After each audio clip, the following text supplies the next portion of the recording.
Намираме се на път за местността Свети Илия, където има 2 чешми и очевидно едно куче. И тук е много тихо и спокойно.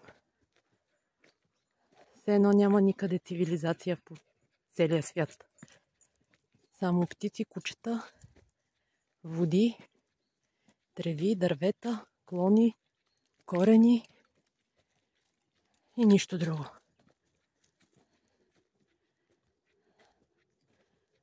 Човек може да се досети, че има хора по изхвърлени пластмасови бутилки по каишката на кучето и по оная чешма там. Значи чешмите са 3. Грешката е моя. Вода във Варвара има много. Вода да иска човек.